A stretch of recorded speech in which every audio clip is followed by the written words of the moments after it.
Welcome to Gone Fishing, a show diving into the cybersecurity threats that surround our highly connected lives. Every human is different. Every person has unique vulnerabilities that expose them to potentially successful social engineering. On this show, we'll discuss human vulnerability and how it relates to unique individuals. I'm Connor Swalm, CEO of Phin Securities, and welcome to Gone Fishing. Hey everyone, welcome back to another episode of Gone Fishing. I'm your host, Connor, CEO at Phin, and I am joined once again by the wonderful Kyle Spooner.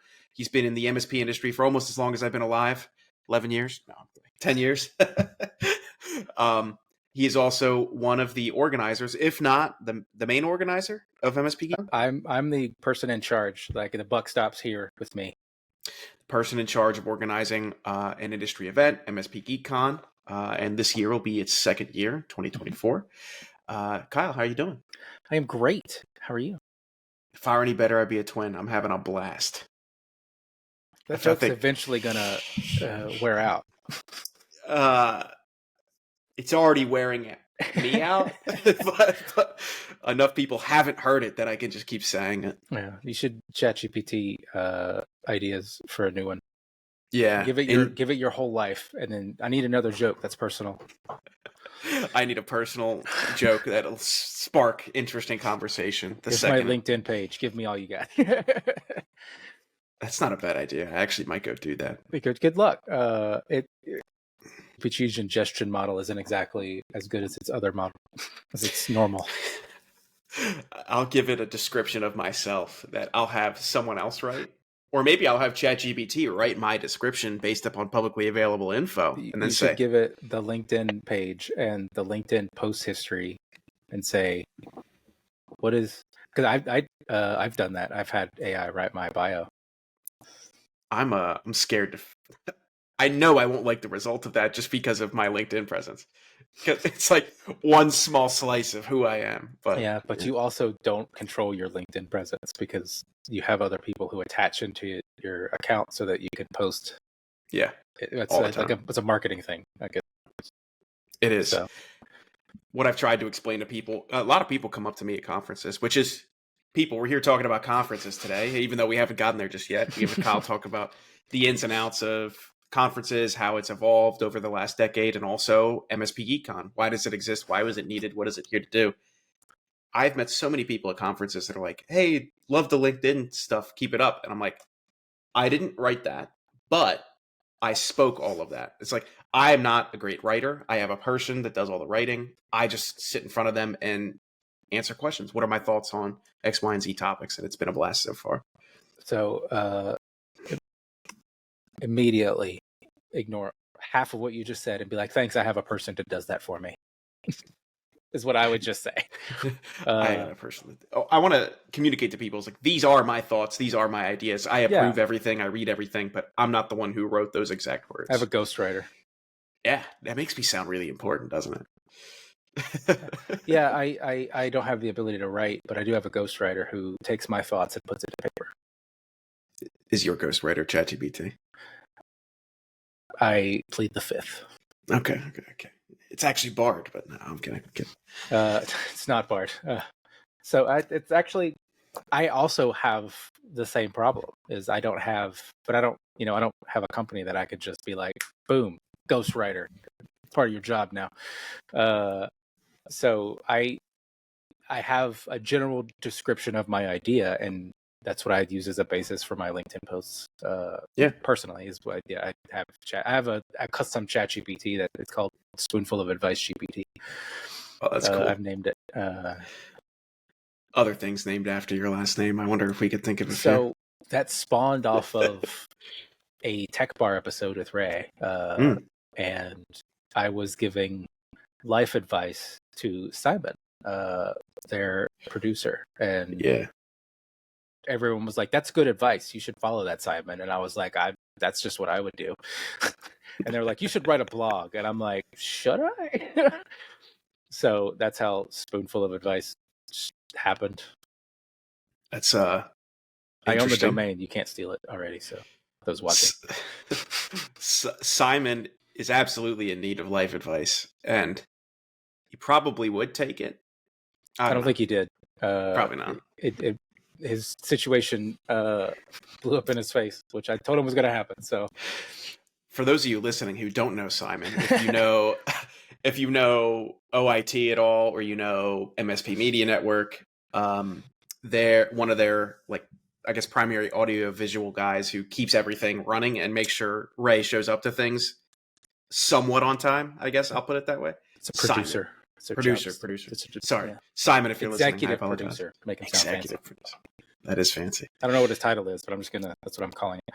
We can call him executive producer until we're corrected. Yeah, right? I just assumed. It's fine. So, events. We've had you talk about events a little bit in depth, and as we were discussing it last time we were on the podcast, it was like, wow, there are so many other ideas, so many other things about events we wish we could say. We don't have enough time. And that was the birth of this episode right here. It's just bringing you back on to talk more about the MSP industry and how events play a part in that. So the broadest possible question I could ask that'll get us started. Why are events such a big part of the industry? A lot of things that I've heard are people that come from enterprise or people that come from manufacturing. Like, why the event part of the MSP industry seems to be somewhat unique to the MSP industry, that it's such a large part and it's not as large of a part in other industries. Why do you think that is? So I actually will disagree, because I learned this fact. Okay. All other industries have internal events, like healthcare. Like if you, there's dentist events, there's surgery events, there's nursing home events. And like recently I have learned that other industries have a similar setup to the MSP industry as far as how events go. I will say the primary driver of an event is the social aspect. I think we actually talked about being social and introverts and extroverts before we got on. And that's the primary motivator, is to have a one-on-one conversation, because generally when these started, they didn't, like, virtual face-to-face stuff like this didn't really exist much, right? You had the broadcast networks, and you were sometimes you had like the guest person who put the YouTube stuff up, but it wasn't necessarily as widespread as it is today with how virtual face-to-face happens. So that's kind of probably where they started, and the need to get together and just discuss ideas and discuss things around the industry. And when you're in a group setting like that, one idea spawns another. A terrible idea can give birth to a amazing idea, because I've been in meetings where it's been like, that's a really terrible idea, but what if we took this tiny bit of it and expanded it to this, and then boom, you have a business or a whole range of greatness that spawned from that really bad idea. And there's modification, like it's a good way to sit down and talk. And then you also have the classroom aspect, where you sit down and someone will teach you something, and the networking aspects, where you're in your group, you get to meet vendors like yourselves. These events are very, very expensive to put on from an organizer perspective, and having sponsors come in and put up banners and have conversations with people and say, this is why I sponsored, this is what we do, come buy products from us, because this is technically advertising. All of that kind of just coalesced into what I think is what exists today. And that's a lot of what is MSPGeekCon itself is trying to change some of. We love vendors. We love sponsor money because it allows us to put on our conference. But we also believe that there should be certain aspects and expectations and understanding of how an event gets put together and how we feel you should market to our audience. Because for those who aren't in the know for marketing and aren't in the know for sales, having a conversation about buying a product throughout, like if you look at your entire company, the conversation you have to get them to buy your product, even if they don't have the authority to write money, get them convinced to buy your product, is different for every single role. Because Their thought processes are different. How they approach things are different. Their perspectives are different. Their experiences are different. And it's difficult to market to all of them at the same time. So you tend to target the ones with a checkbook. MSP Geek believes it's much more effective to target the ones using the products and the ones championing internally. Those are the people who will go to bat for you. Those are the people who are day in and day out working the product and will be opening support tickets for the most part for your product. And them having a bad experience is going to cause them to complain about it internally, and that's just going to build up. And then it's finally, well, what do we go to? And then you're gone, right? And there's no coming back from that, right? Once that is taken hold, it's really, really hard to dig yourself out of that hole.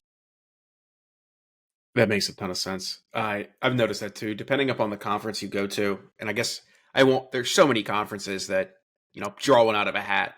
And it's anyone's guess as to what kind of, this is what I've noticed as a vendor. Every conference prospectus that I look at, regardless of what kind of conference it is, if the industry likes it, if vendors like it, if there's contention around why people are there, every single conference prospectus says, we draw owners.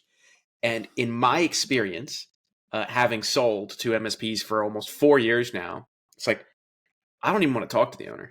It's like, I've talked to so many MSP owners that when I say, specifically Phin does awareness training, so I have a little bit of expertise there, and I'll ask them about it. It's like, how is it going? Does it suck? Do you hate it? Why do you hate it? What's working? What's not working? I've had so many that are like, oh no, this is amazing. Like our current thing, we're doing great. Like we don't need anything. We don't want anything. We don't want to change. And I'm thinking to myself, it's like, well, I've had 3 meetings with 3 separate team members from this MSP already. All 3 have complained about what's not working in their company. And then I get to the decision maker, and the decision maker's like, this isn't a problem. And then I'll ask them on the call, it's like, hey, I brought the other 3 people that I've talked to here. It's like, hey, can you tell me a little bit more about what you were saying last time we chatted? And then they'll just come in with, this isn't working. Our process is broken. The product doesn't integrate in the way that it was told. We told that it was. It's like, it's causing all these fires that we have to put out all the time. And then the owner will be there and be like, I had no idea. So every time I go to a conference, I want the person who's going to have to sit in the chair, do the work. And I say, what problem are you having? Let me help you fix that. Because you're exactly right. What kind of conversations are happening behind a closed door that happen after the conference? That's where all the productivity really happens, is after the conference, when they go back home and they've caught back up on all their work. And they're like, what were those problems that I went into the conference hoping that I could solve? It's like, maybe I'm one of them. Maybe I'm not. Whatever. But I want the person who has to do the work to be convinced we can help them do it. Oh, absolutely. Being in that role, being the one who deployed the products and set up the products, my opinion, I felt like maybe it didn't carry a little weight, but I gave it to everybody who asked. From leadership on down. Hey, what do you think of this? I don't like it. This is a problem. This is a problem. This is a problem. This won't work here. This they said would work, but doesn't actually work. And it's part of what everyone should be doing. But in some cases, this isn't strictly specific to the MSP space, but business owners think they have a problem or are sold, and they come back with a solution, and that has to get implemented. And it's already, once that happens, like a net new solution, a net new tool, anyone who has responsibility for that already doesn't like it. Just because that's additional work they now have to slot into their day. And it's just like, so that we believe making the connection with those using the products cements you as a vendor and a sponsor much better than an owner will, because it's an uphill battle from there, even though the owner writes the checkbook. In some cases, the owner does do the work. I looked at our demographics for MSPGeekCon last year, and we had a lot of smaller MSPs who wore multiple hats. So the owner did do some of the tech work and did do some of the project work. And that conversation can make sense, but you still want to talk tech to that individual. You don't want to necessarily, you may end up talking business related stuff too, but you don't necessarily want to alienate those who have it. So you want to have people at the, generally who staff the conference match the attendees that's coming. And we're very open that we're not looking to bring business owners in. We're not looking to bring decision makers. We're looking to bring the technicians. We want to educate them. It is very, very, very unlikely that most businesses invest into their staff, and we feel if you spend some time, some effort, some energy, money into your internal staff, that goes much longer ways than just giving them platitudes and raises every year. Demonstrating that you have faith in them and demonstrating that you want them to be more successful, even if they do end up leaving, will get them to stay longer than just giving them raises. One of the speaking of the ghostwriter comments, one of the LinkedIn posts that I just released on my LinkedIn was a subject that I was talking about, which is there's this perspective. I've had it as an employee in the past, and employees of mine have it, where it's like, oh, the owners must know everything, and they must have this supernatural like ability to make better decisions, blah blah blah blah blah, and that's why they're the owner. And I always try to educate people. It's like that is 100% never the case. It's like I have less information than you are, and I am the only unqualified person that's working here right now. It's like I've never had a career. It's like you could not be more wrong in making those two statements. And so every time I talk to an employee, it's like, you know what your leader, your manager, your boss, your owner, whoever you end up reporting to up the chain, or if you're the managers, you know what they would love for you to do? Hey, I need these things. Here's why I need it, and here's why it's also going to benefit you if I get them. Whether that's changes to your compensation, changes to the way the business operates, changes to a standard operating procedure that you know is broken. It's like always, always, always operate under the assumption that your manager, your owner, farther up the chain you get, they just have less information on the specific thing that you are the expert in your organization. It's interesting because I have a leadership meeting every Wednesday where I have a topic about this. You discuss a topic, something maybe that's a pain point inside, with our middle managers at the MSP I work at. We've actually invited some more senior people to help broaden their horizons and prepare them for their next steps that they want to take. And our discussion recently was adaptive leadership. And the principle of adaptive leadership, not just go with the flow, right? It's being self-aware enough to get different perspectives and get different ideas and understand that you aren't the only one who can make a decision in the company, and fostering an experimental and risk acceptance culture, because you can't grow unless you take risks, and sometimes you fail in those risks, and that's okay, as long as you don't do the same thing over and over again, or like purposely maliciously do something.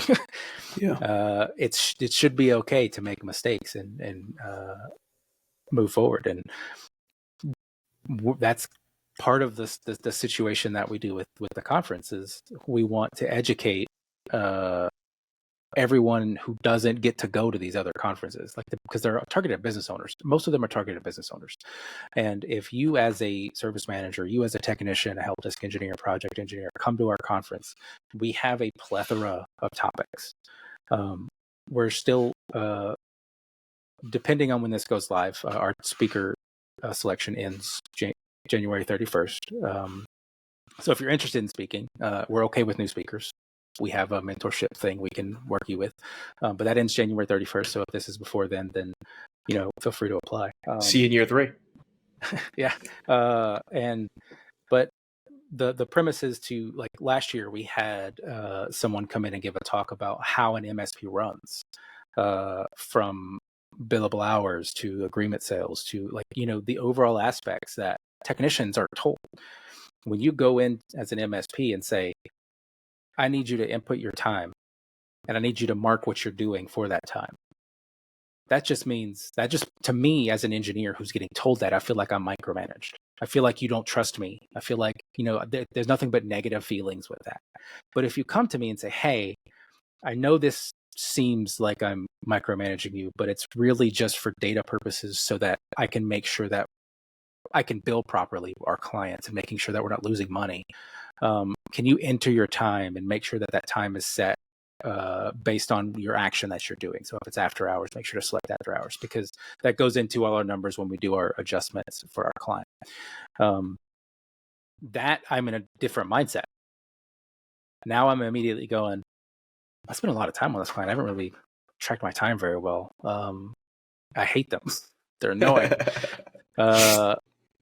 Maybe maybe that's just not a good client for us, and maybe all these factors will move on from that client, or maybe we'll adjust their contract so that it's not as bad, and we can hire more technicians, so it's not just on me. Like there's a whole, like, understanding that and getting that information and education is like that type of stuff we pride ourselves on. We try to aim for every time.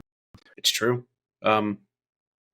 If you don't give the people that, I guess, work for you, report to you, any context, they'll always assume the worst because that's the only information that they have to go on. So in the absence of, hey, it's really important to know that we're not losing revenue through billable hours that aren't getting billed, they'll just say, look at this power hungry manager that just wants to manage exactly what I do when I do it. I'll just stop breathing if they tell me to. It's like, no, that's almost never. Do not attribute maliciousness to whatever it is. Do not to activity when ignorance will do. Whatever the phrase is. It's like people are far more unaware than they are mean on average. Yes. There are certain cases where that's not true. Oh yeah.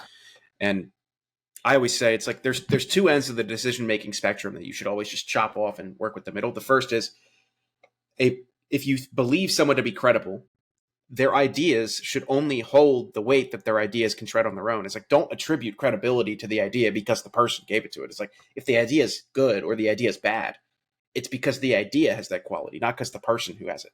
And vice versa. A lot of people discredit ideas that come from people who, and I'm air quoting for those of you that are just listening, who aren't educated in this specific area or aren't managers or they don't have enough experience, so we shouldn't listen to them. It's like the best ideas often come from the people who are the lowest level at your organization because they're the ones who doing the work. They're the closest to it all, right? And they so may not have the big picture, but they'll be able to give you on the right track to be able to solve the whole problem instead of just part of it. Yeah. To anyone who's a manager, your job is to listen to ideas all day long and to immediately be able to recognize the bad ones and the good ones, whatever the source they came from. Because you should have access to all of this data that nobody reporting to you has, because it's your job to look at the data and make inferences. It's their job to do the work that that you've agreed to do together. It's like, if a bad idea comes from a good person, tell them that. It's like, hey, this is a bad idea for these reasons. Let me explain it to you. If a good idea comes from a person who doesn't have traditional experience, hey, that's a really great idea. Let me tell you why, so that they're now aware of this broader context. It's very frustrating when people straw man arguments. They're like, well, this person said it, so it can't be right. It's like, no. It's like the idea is good or the idea is bad.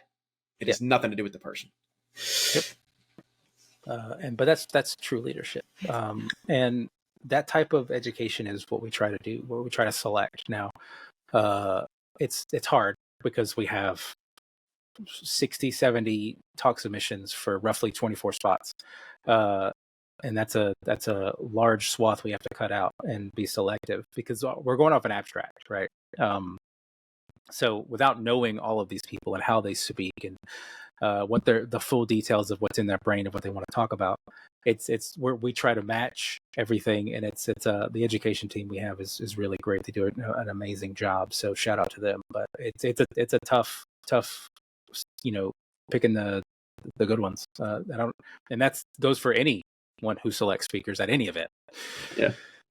Why do you think this event that's focused on helping the attendees generate the hard skills and the soft skills to work in the MSP industry, whether that's on the vendor side, at an MSP, at a consultancy that works with MSPs, whatever it is like, why didn't that exist? Why is that such a big gap in MSP's educational journey? So I'm not saying it doesn't exist, but the form in which, because CompTIA has an event that's similar to ours, from what I understand. Can I say MSPGeek was 500 people last year, close to it? We are 300 attendees, total of about 450, everybody there. So I'm assuming year 2 is going to be a little bit larger based on the success that I witnessed there. I would make the bold proclamation that it is a pretty large gap if in the first and the second year of an event, you can have almost 500 people show up and say, this is something that I am so willing to invest in and that I need badly enough to travel halfway across the country in some cases, be there for a few days, and spend thousands of dollars in hotels and travel and eating and all that stuff. I would venture to make the proclamation that it is a pretty large gap if that's the case. But CompTIA, the reason why I mentioned CompTIA is because there's similar aspect, but CompTIA as a whole is not MSP focused. They're tech industry focused. Got it. So their event is not a one-to-one recreation of us. I've never been to their event, so I'm speaking of what I've heard. Got it. So if you have gone, happy to be educated for anyone listening. The reason why it doesn't really exist is because most of the conferences are put on by big businesses to facilitate growth in their community, to advertise as a way to marketing to get people in.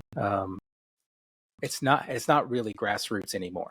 The defined purpose has changed from let's get together and talk about X, Y, and Z. And it's now let's get together, let's have a great time together, let's talk about our new products, let's talk about our old products, let's talk about where we're going, let's discuss ways to get better use out of our products and our sponsors' products and stuff like that. So it's evolved more than what it has once done.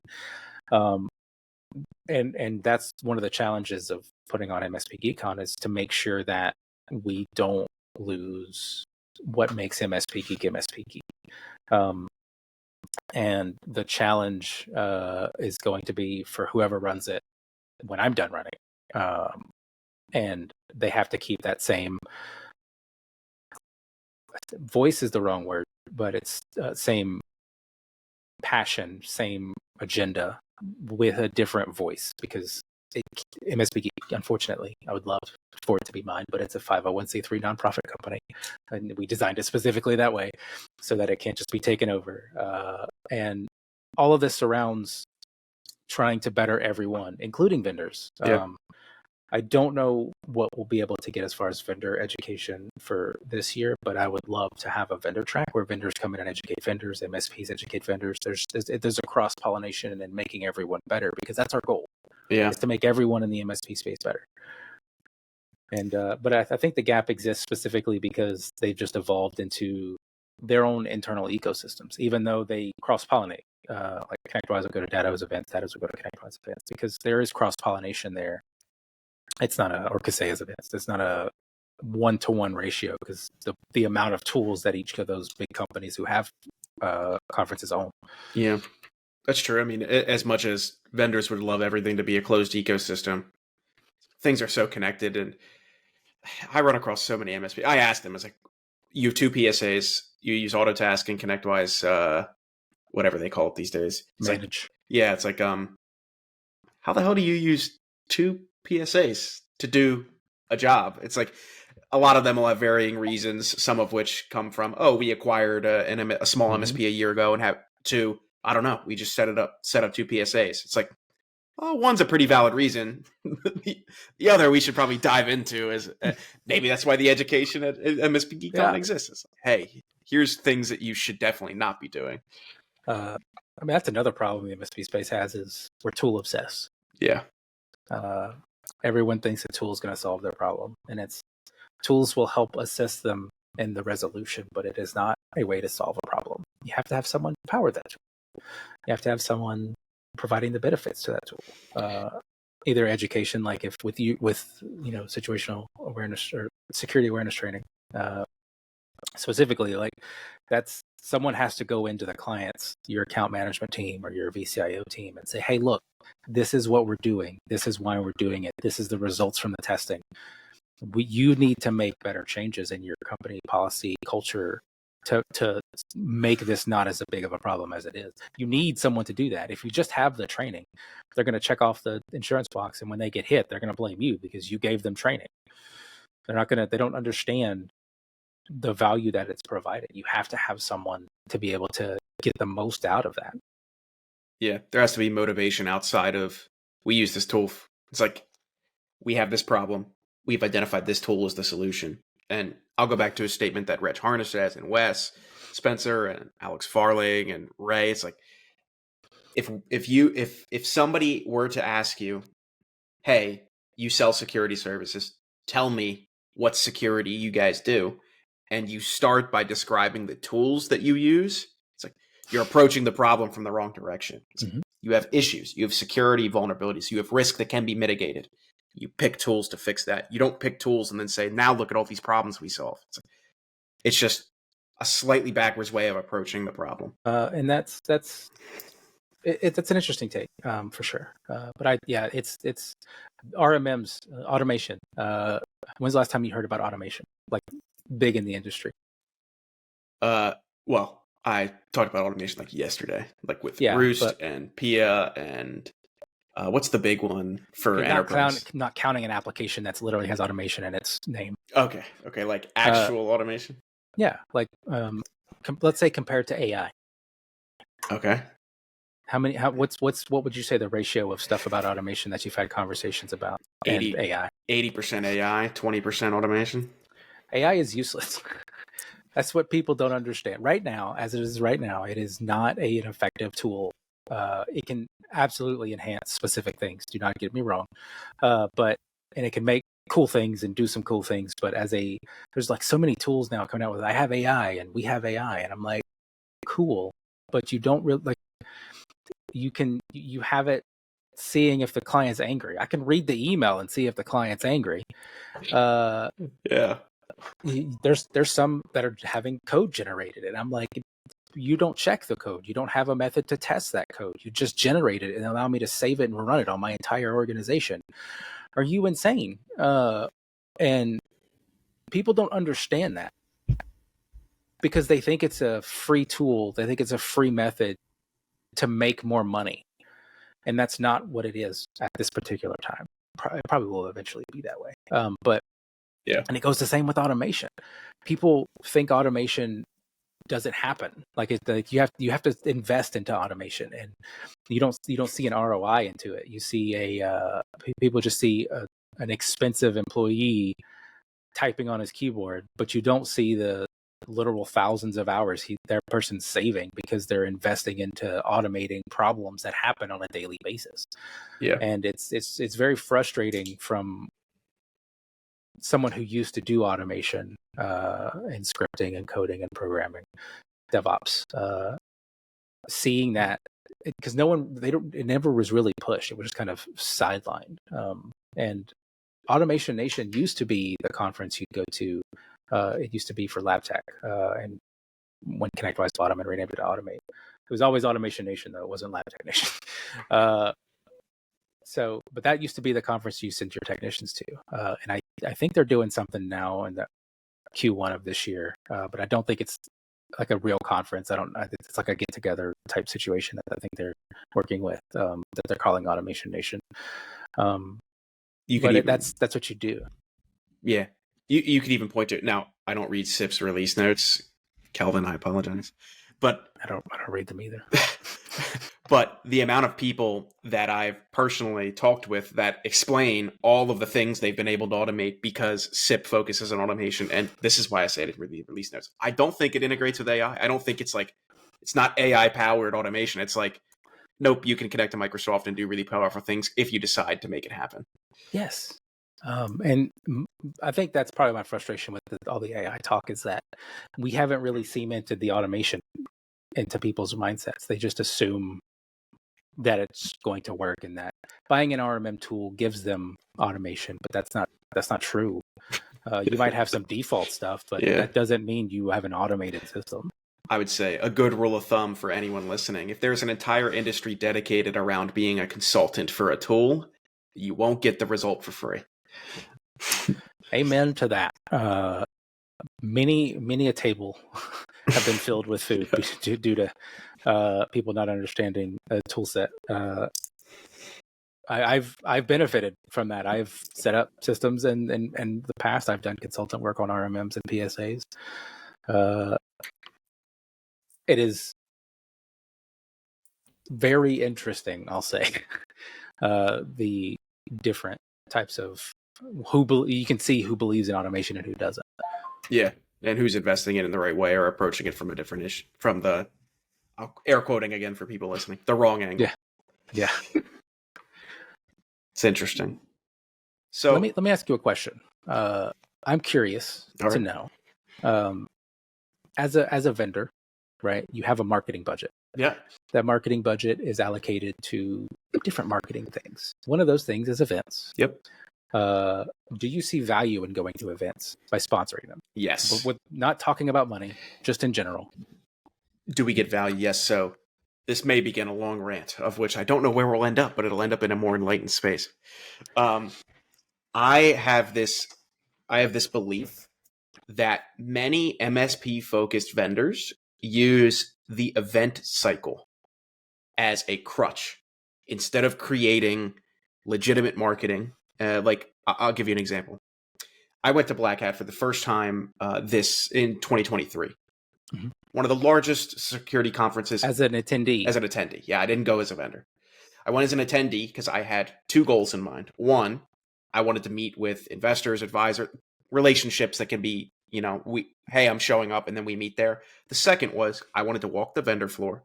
I wanted to look at, and I'm air quoting for those of you listening again, the top tier security companies in the world. What does their marketing look like? What does their booth presence look like? What does a trade show look like for them? Is it any different from the MSP industry? And I had two takeaways. One is I can sum up almost every single vendor I spoke with, and I spoke with maybe 30 or 40 in person, and I walked the whole vendor hall. It took a very long time, but I talked with 30 or 40. And I could sum up their entire marketing in the following phrase. We use AI to do threat hunting to help with your MDR process. How do you use AI? Oh, well, we use the AI in the threat hunting process to do, help in MDR. It's like, how is the AI doing what threats? What are we hunting? All right. What are we doing in the detection? What part are you managing? It's like, well, the AI does that. It's like, wait a second. It's like, we already have threat hunting tools, MDR tools. You already have teams of people who've built careers around not only marrying those two together, but managing the tools that are used in those. It's like, it was lackluster. That's the first takeaway. And the second takeaway was, wow, this is so expensive. It's like I was talking to some people. I would ask to talk to the marketing person at the booth who had paid for the booth and made sure everything was set up, and like hundreds of thousands of dollars, if not millions of dollars invested in booths. And, some of them are huge, like 2 or 3 stories, booths with stories, like stairs going up. It was wild. But that's what I thought about Black Hat is like, those are companies where they don't use events as a marketing crutch. They use events as a part of an overall plan that is very well thought out, very fleshed out, incredibly expensive, and usually based upon historical success at other companies. And when I see in the MSP industry, and granted, this is just with talks that I've had with friends of mine that own vendors in the MSP industry and their thoughts about growing and marketing, is they view like their growth trajectory is like, all right, half of my growth is coming from events. It's like, that is an insane amount of growth that you think, well, usually they demonstrate that then us talking about data. But I'm like, that can't be the case. Like there has to be, the questionnaire that y'all asked for MSPGeekCon is like, how many of you, is this your first time appearance? It was an insane number. What was it? Do you remember? 50-something%. Yeah. I've never been to a conference. Yeah. And it's like, if I extrapolate that to the industry, you're telling me that the majority of your growth comes from events and the majority of MSPs don't go to events. That's the two pieces of information I'm trying to gather here. So it's like, there has to be a way to approach them through traditional marketing means, whether that's obviously word of mouth. It's like, treat people right and they'll recommend you. That's it. Have a product that does something good and they'll recommend you. But that's my first takeaways. I see a lot of vendors using the MSP event cycle as a crutch. And as a result, that leads to what I would consider, maybe what you would consider annoying, but I would consider duplicitous tactics at trying to squeeze every little bit of juice out of those events. It's like, I approach events very differently. Sure, we need to make an ROI, but I'd rather show up to have a conversation because if they're willing to continue the conversation not on the event floor, then I know that that's a legitimate lead. If they're not willing to continue the conversation when the event is over and they're back at home, that's just a person that I met and started a relationship with. That is not a prospect for me to go hammer for money or information. Reach out every quarter. call them 6 months later or something. It's like, hey, remember meeting? It's like, how's your business doing? Whatever. It's like a very different locale. So I mean, a very different motivation behind it. So I see them using this as a crutch, but how we measure productivity and why I invest in events is there is a certain set of connections there. Like you said, the social aspect of people attending events, that is absolutely a thing. I'm now legitimate friends with people that I only see on the event circuit because they're either MSPs that attend or they're vendors that attend or they're a part of the industry. It's like, I am genuinely excited to spend time with those people, not sell them a single thing in the world, just to sit there, listen to how their life's going, talk with them, engage with them, have a good time. I've been a part of multiple conversations where either I have done it or someone I'm in the social circle having adult beverages I've done. When someone walks up that's new or someone else knows and it's like, hey, you should buy that product because they're a good group of people. Like, I will sell your product for you. Yeah. Without you doing any work. You might end up picking up the tab because that's what vendors do at these events. Someone picks up the tab, but that's it. That's legitimately how a lot of stuff happens. Those social times when it's like, hey, John, I've known you since childhood. You now work at an MSP or own an MSP. Meet Connor. Connor I've known for a few years, and he is a fantastic human, and he does great work. If you need a SAT tool, you talk to him. That happens so frequently, multiple times throughout the events that I go to. Yeah. The last event I went to, I actually was like, I just didn't feel like I had enough time to talk to people. Like, I wanted to talk to people because I had things I needed to discuss and I had ideas and conversations I needed to have, and it just never happened. Like, I felt like I was constantly being pulled in multiple directions, and it just and the social aspect is real.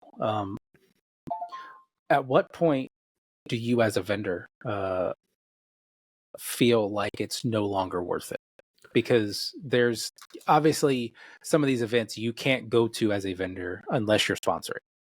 Ours is included in that list at this point in time because we want to make sure that the sponsors there to have a chance to sell to MSPs, and that's our target audience. But at what point, like, what's the ratio of where, like, all right, that's kind of expensive, I don't want to do that? I'll say a couple. I'm not going to name any names. I'll keep it broad. Events have gotten significantly more expensive this year. I'm talking about 2023 versus 2024. Like, what's significant? You don't have to name names, but I'm like, what?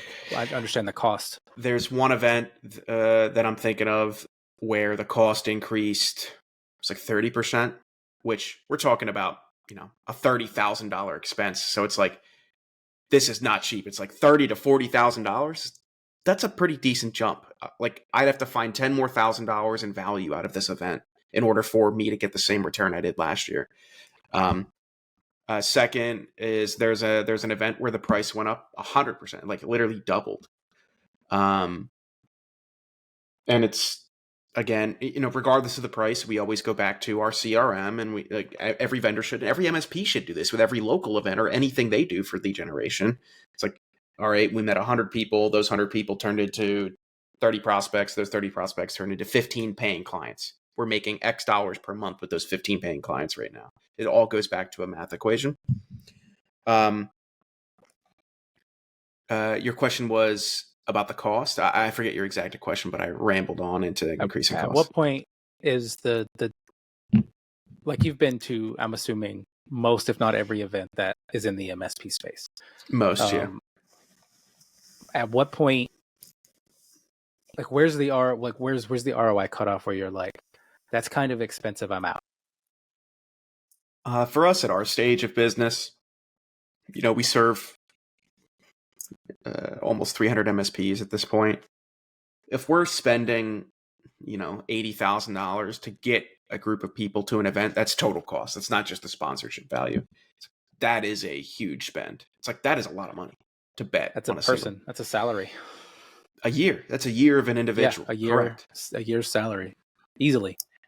So there are certain events, I'll just name the biggest industry events that we know. IT Nation Connect, IT Nation Secure, PAX 8's event was pretty big. Any of the Kaseya events, DattoCon, Right Up Boom. It's like all these are large events where if you spend that amount of money, you could find a way to, like, you're getting exposure to a large group of MSPs that are mature enough on average to make that ROI long term. What I look at, and I was explaining this to a partner of mine yesterday, is I know small MSPs that have a more mature buying process than large MSPs. I'm talking a 4 or 5 man shop that has a buying process that is more mature than a 40 or 50 person MSP. And what I mean by mature buying process, I mean, I can sum it up in the statement: if you don't tell me what you need, I'll sell you what I have. And every vendor's the exact same way. So these 4 or 5 man shops, they'll show up and they'll hand a spreadsheet to my sales reps. They used to hand it to me when I was doing it. And they'll say, I need you to tell me if you can do all of these things. If you can't do them, explain how you can still help me accomplish these things. So that tells me a few things. They had a conversation where they identified the need for my tool.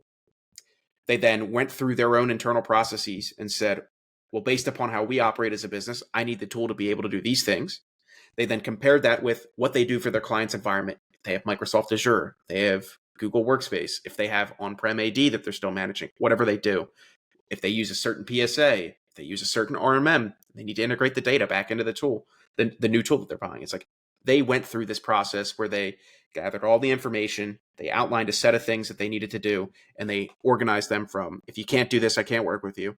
I would love for these to happen. These are the not the make or break features, but if you have all these, we're definitely just working with you because of how valuable they are. And then there's the requests. And I've known MSPs that have 70 or 80 employees that they won't even show up with that. And I say, hey, can you tell me what you need us to do? And they'll start rattling off things. It's like, no, do you have a list that we can just go through right now to make it really efficient? They're like, no, we don't.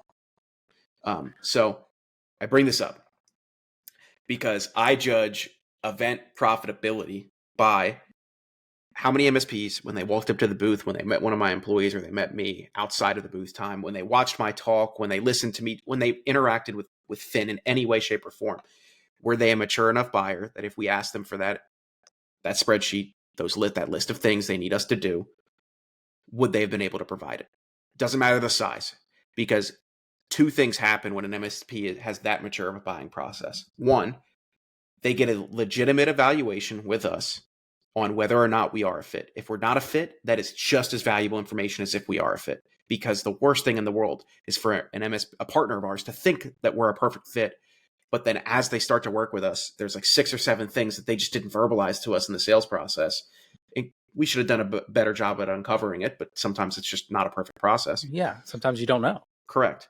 And the second is, when you have your buying process that figured out, that tells me that when you go to sell whatever value you're providing through our tool, it's going to happen instantly.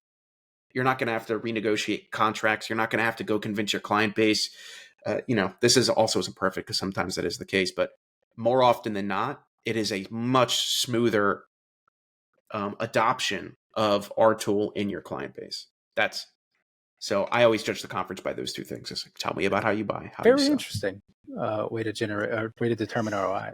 I will say one thing that I noticed that caught my attention in your discussion of that was you didn't talk about price at any point.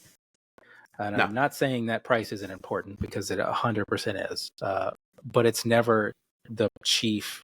It's to find the perfect fit from an MSP to a vendor, or vendor to an MSP, or price affects things, but it doesn't change the overall. Is it a fit? Is it not a fit? Because I'm less worried as an MSP. I'm more worried about what you can solve for me with a tool set, what makes my job easier, what makes it more efficient for my team and my clients, than am I losing? Are you $1 to $2, right? I mean, at scale, those are large differences, but you're again have to look at scale for the things it solves. You're right. And is it worth it? I always say this all the time. I stand up on a soapbox or a milk crate and I lecture MSPs on, hey, you shouldn't mention price first because all the things you're mentioning. But I also recognize that that's a little, I got to hop down off my high horse sometime, because sometimes it does really just come down to dollars and cents. So I have this much budget. I need a thing that fits into this budget. That's the most important thing to me. Okay, that's full. That's fine. Maybe that is us. Maybe that's not. I will say a couple of broad statements. You can always find vendors in any single product category that'll always race to the bottom for you. It doesn't mean they'll be the best partner for you. That means they'll do it at your price. Which, if that's the only thing, again, if you don't tell vendors what you need, they'll sell you what they have. If the only thing you care about is price, they'll find a way to make it happen. They want the sale. Salesperson, they want their commission. Sales manager wants to hit the quota. It's like all the incentives align in that case for them to just find a way to make the sale. I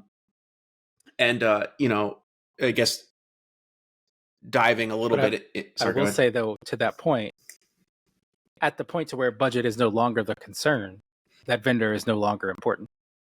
It's true. The focus becomes, what can you solve for me? Then what is the budget? Versus here's the budget. What do I get for the budget?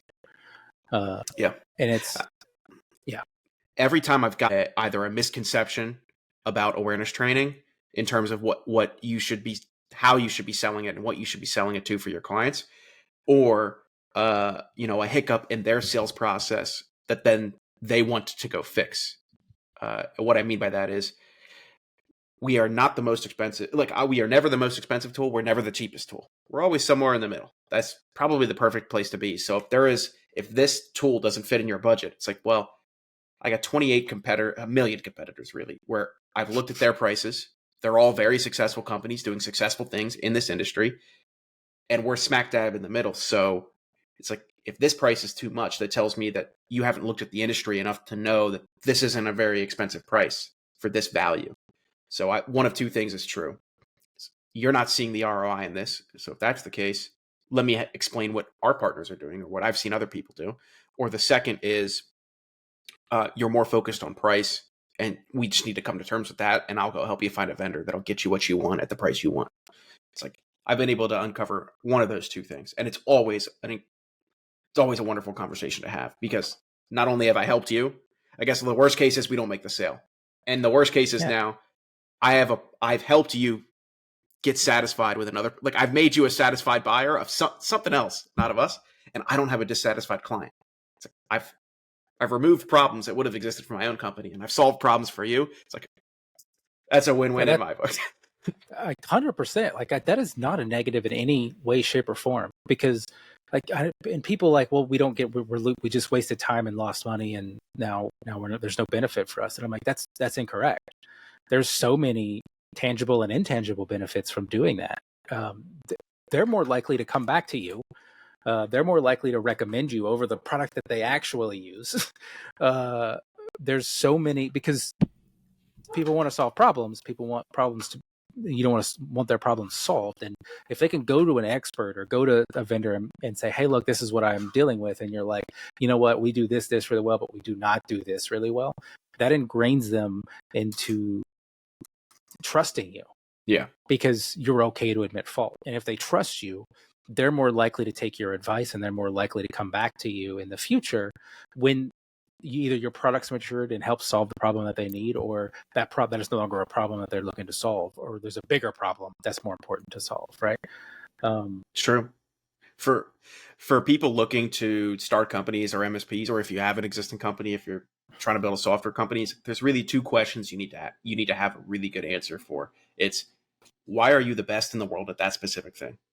In a world we exist today, where people can get services from halfway around the world for incredibly cheap, where they can get access to almost perfect information about helping them solve their problem. Like, gone are the days where the only access you had to accounting was scrolling through yellow pages, looking at all of the accountants and choosing one to talk to. It's like, now you can go online, you can look at reviews, you can read about accounting, you can understand basic principles in a 5-minute YouTube video. So you have access to information.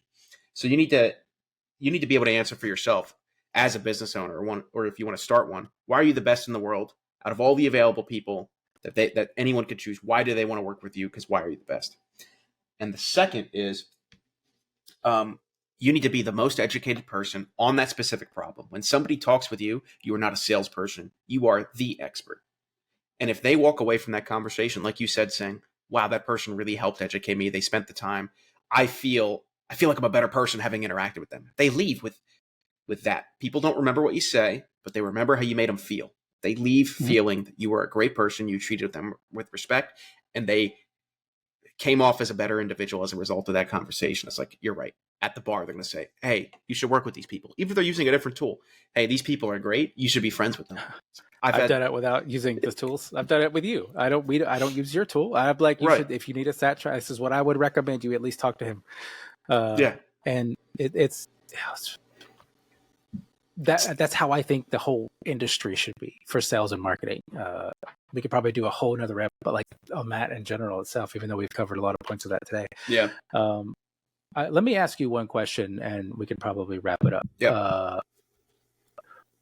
As a sponsor and as a vendor of these events, what would you like to see changed? What would I like to see changed? Or even net new. Doesn't necessarily have to be changed. Net new. Maybe I'll just end up rattling off complaints because I really don't have a lot of ideas on how to change. As long as they're not about my event. There was just this one Kyle guy at the event. Every event I went. No, I'm kidding. Oh. There's so many Kyles. Which one am I talking about, huh? Right. There is a lot of us now. The hive mind is alive and well. I'm always...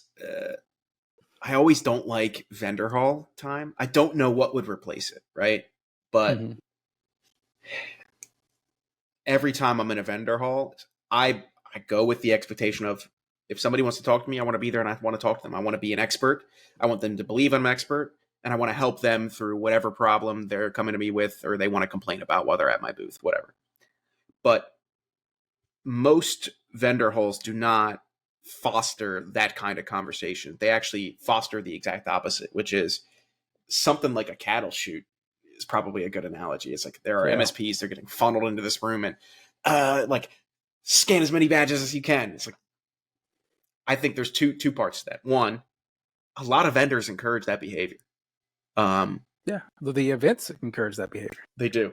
I guess I'll name a specific. I will shout out Huntress. I've never seen them do something like that, where it's just like, you want to come talk to us? Come talk to us. It's like, you already know who we are. Like, people already know who we are. We have a great reputation. We treat people well. It's like, they are, for anyone trying to start a vendor, it's like, just do what they do. It's like, treat people the way they treat people, and you'll be 99% of the way to having a great company that treats people great. But so many vendors, they need to push to see that ROI, because at the end of the day, the dollars have to make sense. Pun intended. That's just like, scan as many badges. I won't name the name here, but I went to an event 2 years ago where we were like, I don't even know if I was talking with you. It's me and a bunch of friends, vendors, MSPs, figureheads in the industry. We're just sitting around talking, having a drink, quite literally at a bar. And this person ducks under one of our arms, sits in the middle of us, and starts scanning all of our badges after hours. It wasn't even at a vendor hall. And all of us just got real quiet. And we're like, hey, what's your name? And then I don't even remember who it was or even what company they were working with. But I just remember telling them, it's like, we're definitely not the people you want to scan. And this is definitely not how you should be behaving yourself if you actually want to generate leads. Yeah. Because this leaves a bad taste in every single person's mouth here, including mine. Yep. And their response is something I'll never forget. They said, I know that. I recognize that. I have a quota, and if I don't hit it, I'm in trouble. It's like, hey, here, scan my badge. Like, whatever. Right? I don't care. And, at that point, the expectation is set for you're not buying anything. The expectation is set for you're trying to help someone, because that's the nature of most people, is they want to be helpful when it doesn't really inconvenience us. Yeah. And it's probably going to get blocked by spam anyway. Any email notifications. And it's so I hate that. It's like, I recognize that vendors push. So, it's just dollars have to make sense. They push for the wrong things. And as a result, a lot of conversations that I would have had with MSPs don't occur, because when they go into the vendor hall because they're hungry and they want to eat the dinner that the event provides, or they want to socialize with their friends and they want to have the free drinks. It's like, all that's fine. They want to socialize. They have these blinders on because they can't look up, because if they make eye contact with the wrong person, they're sucked into a conversation they don't want to have. I'm complaining about that. I don't know what would fix that. I think it has to come from both sides of the aisle. Second thing, A lot of events, and I'm not saying that people shouldn't be able to pay to speak to the audience that shows up to the events, but there are a ton of events where the only education you can get is education that a vendor paid to give you.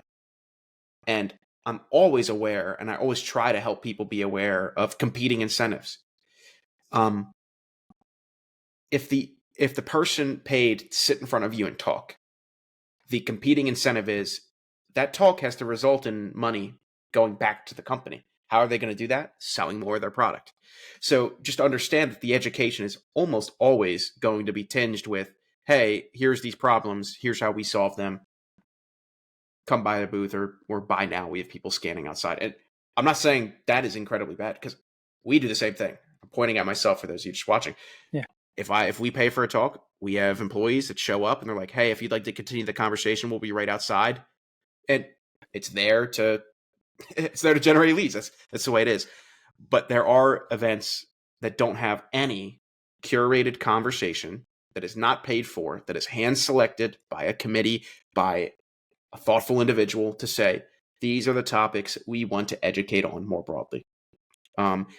Two events that I'm aware of, and I'm sure there is a ton that take the opposite approach, are MSPGeekCon and Write a Boom. We don't sell speaking slots because we want to. Right. I don't care if you're a vendor. You have educational content. Now we don't want it to be a sales pitch, right? Correct. But you have educational content that's beneficial to our audience. We want you to speak on that. Right. And so every time I go, I've only been to GeekCon once because there's only been one. It's only happened once. I'm going this year, so don't worry. I've been to Write a Boom twice. This will be the third one coming up in February. But every time I've gone, the overwhelming response from all of the attendees is, wow, that's something I've never heard of. There's no competing incentive. It's the organizers, the people who spend all of their time thinking about how to help educate the community at large. They selected a group of people to talk on a group of subjects that they thought were valuable. It's like, that is incredibly valuable. And I'll even go a step further. Every vendor I talk to at those events says something along the lines of, wow, the conversations I was able to have with people at the booth, outside of the booth, whatever, at the conference, the relationships I was able to make. It's like, I've never been able to do that. When I went to, it was Write a Boom the first time. The first time they did it, it's like, I literally had people coming up to the booth and they're like, I have this problem with awareness training. I looked at your website before I got here and it says you do X, Y, and Z. Do you do these other things? And how can you help me solve my problems I just told you about? That conversation never happens at a larger industry conference. It's not centered around just specifically education. It's always hey, yeah, we need SAT. Can you tell us about it? Again, happy to have that conversation. Very valuable conversation, but it is not nearly as applicable to that individual as, I have these problems. I need X, Y, and Z to happen. You say you do them. Tell me more. It's like, that's a very different conversation to have. Fully agree. And that's kind of like, that's our philosophy, and that's why we don't sell slots. Like, we get asked all the time, like, hey, how much is a speaking slot? And I'm like, it costs you time to go in and submit a talk. That's not sales. Yeah. And have it get selected because it's valuable. Yeah. And because education is important. And to me personally, if I go and sit in a talk with someone who happens to be at a vendor who, hey, I'm so-and-so. I worked with this company for 3 years. Before that, I did this. I'm going to be talking about this subject. And if I have if the talk connects with me, right, I'm more interested and I trust that person much more than what I'm going to assume are salespeople in the vendor hall. And if I know your talk is sponsored, if I know you have sponsored talks, or you could potentially be, have paid for me to come and sit down in here, I'm already, again, it goes back to that expectation. I'm already on the wrong side of the fence because I feel like I'm being sold to, and I don't like that. No one likes that. No one likes that feeling of being sold to, but they do like the feeling of being educated. They do like the feeling of learning. They grasp onto that trust and that relationship building, which is what we try to focus all of our people, all those attendees, the vendors, the sponsors, everybody to build that relation. Have a real conversation with someone, educate them on, if you demonstrate you're an expert, I'm more likely to come buy your product. Yep. It's not going to be a done deal. There's like a whole bunch of things involving to that, but there is 100% more likely. I'm more likely to come to you, the expert, than a salesperson who may be an expert. They may just be good at sales, right? Salespeople are generally hired for their ability to sell, not their ability to understand the ins and outs of the whatever I'm buying. Yep. Right. Some do, and more power to those people. But as you said, you have to be the expert. Otherwise, we're gonna have problems. True. We are coming up on time, so I guess I'll ask if you wanted folks to reach out to you, if they wanted to connect with MSP Geek, look at MSPGeekCon or yourself individually, where would you suggest they go? MSPGeek.org is the website for the company, for MSP Geek as a whole. We have a giant community in Discord and Slack. If you want to come hang out with us, there's 10,000 people in there. Feel free. Everyone's very helpful. We have tons of vendors, Phin's in there as well. Yep. If in case you have someone you want to have a conversation with, because we want to establish those relationships. That's one of our things, and we think having a presence in our community allows them to do that. MSPGeekCon.com for those interested in the conference. If you're a business owner, please send your technicians. It is very valuable. The feedback we've gotten is amazing. We've got some on the website. I'm happy to have a conversation with you if you think you want to send someone. I will happily tell you if it's not a good fit, because that's my belief system. So, and I'm on LinkedIn if anyone's curious about me specifically. Awesome. For those of you watching or listening, we'll have links to all of that in the show notes, so you can connect with Kyle. You can take a look at MSP Geek and figure out if you'd like to jump in and join the community. Shout out to MSP. That's how I got started in the MSP industry. Quite literally, I had a friend who introduced me to Kyle because Kyle was one of the admins of MSP Geek. And he's like, yeah, I don't know if this is right for you, but join the community, and here's how we can help you understand things. That was like 4 years ago. So seems like yesterday. It does seem like yesterday. So so old. Thanks. Thank you for joining. If this does air before Jan 31, submit a talk to MSP Geek. You can either get rejected or don't get rejected. But if you get rejected, maybe it can go to Rejection Con next year. Who knows? Yeah. Who knows? You can earn your stripes. Yeah. Awesome. Well, Kyle, thanks for joining. It was a blast chatting with you. Glad we could. It feels like we have like hours and hours to still talk about stuff like this. We could do more of this. I know. I would love to. So we might. But thanks for joining, everyone. Thanks for watching. We'll see you on the next episode, and Happy New Year. This is definitely going to be in 2024. So we'll talk to you soon. Bye. Thank you so much for listening. If you want to find out more about creating high-quality security awareness training campaigns that engage employees and change their habits, then check out Phin Security at phinsec.io or click the link in our show notes. Thanks for fishing with me. See you next time.